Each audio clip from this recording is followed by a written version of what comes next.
Okay, this is Jonisdaman.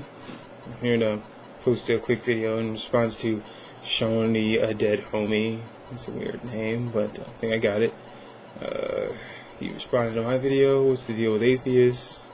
And basically, I made that video because I was noticing a lot of atheist hate, basically, while I was debating them.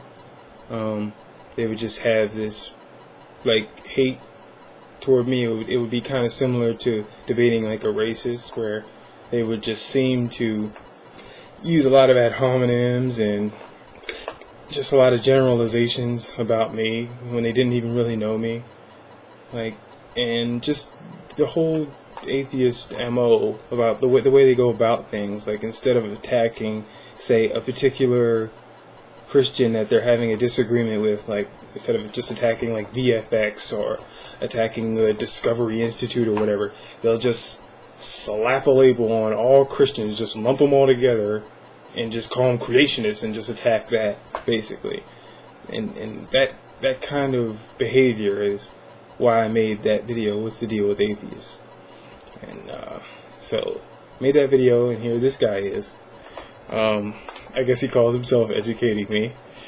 He makes this video, and well, I guess I'm just gonna have to, break him down point by point.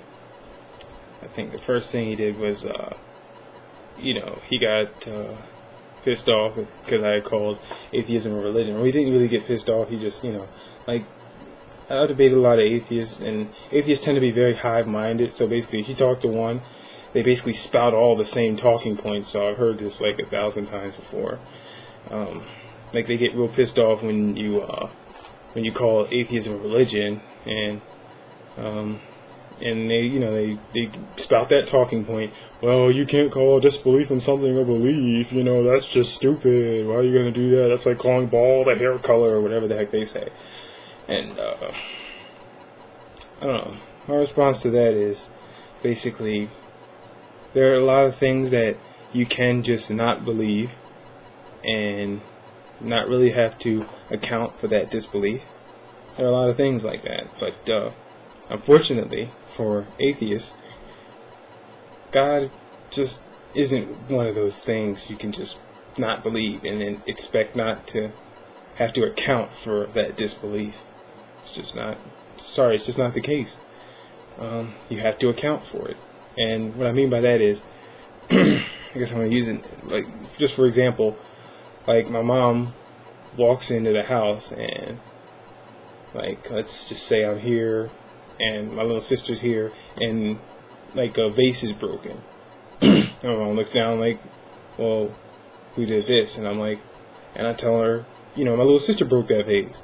And she tells me, I don't believe that your little sister broke that vase. And then just tries to leave it at that. You see the point I'm trying to make? So you can't just say that. She couldn't just say that, I don't believe that she broke the vase and just leave it at that. She has to account for it because the vase is broken. Somebody had to have broken it.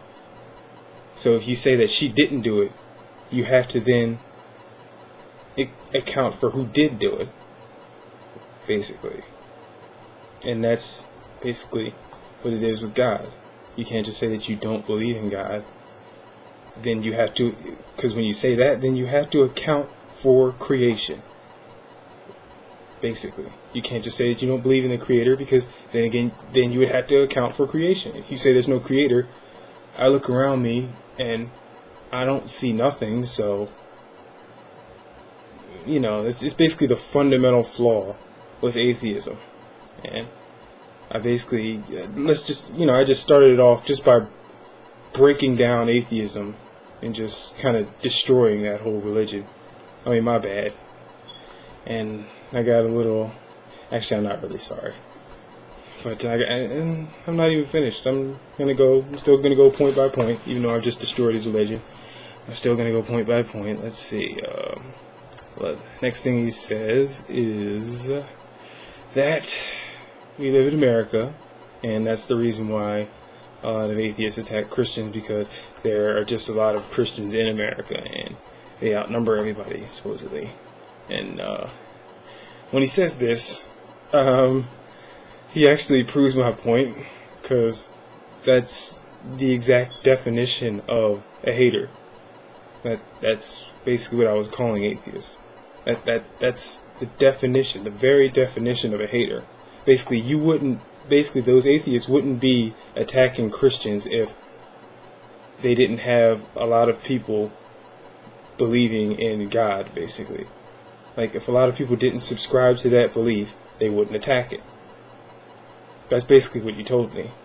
And that is the definition of hate. Basically, a hater is someone that sees something someone else has, wants that, and instead of trying to get it, they just attack that guy because he has something that they want.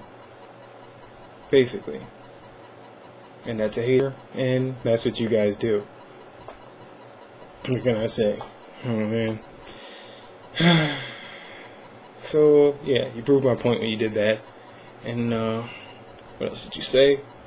Well, you said that, Buddha is, he's a person, so that doesn't really fall in the same category, but it does.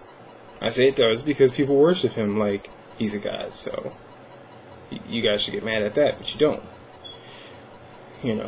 And next thing you say is that Buddha was a person. I actually give you credit for admitting that Jesus was indeed a person, because some atheists won't even give you that. They'll just be like, Jesus didn't exist, and I'm like, are you serious? Jesus didn't exist, dog? You're just gonna erase whoever you want out of history? Did Caesar not exist? Did Pilate not exist? Oh man, but that's just a whole nother thing. Let's see. What else does he say? He continues to say that we live in America and all that other stuff and all that good stuff. And then he says that basically he doesn't like people believing in an imaginary story. And the thing that I gotta say about this is, I guess he's calling the Bible an imaginary story. And this is the same Bible. It was written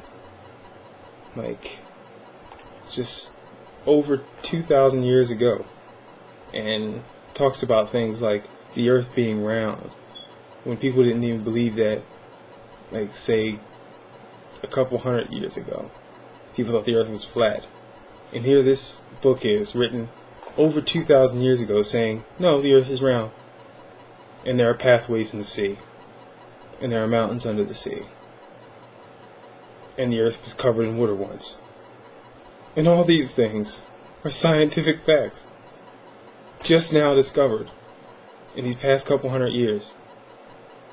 And people still say that the Bible is an imaginary story. Pretty weird. And basically, the thing that really struck me was when they did this special, because they finally got the technology when they mapped the human genome to actually track people's genes back to their parents. But they tracked it back as far as they could go. And you know what? They found out that all humanity basically started with one man and one woman. Now you talk about imaginary stories. Evolution to the point where bugs transform into mice and all that is the imaginary story. But I do believe in evolution, though. Don't get me wrong. I mean, things do evolve. People are made to evolve. Animals are made to evolve. Get bigger, grow horns, whatever. Viruses evolve, adapt to be airborne. Just a lot of things. But, yeah. Just the point where, to the extent that you guys believe in evolution, that's the imaginary story, my friend. So, I think I said all I needed to say. I know you probably weren't expecting this, but hey, I am Jonisdaman, and I am the atheist nightmare. Peace.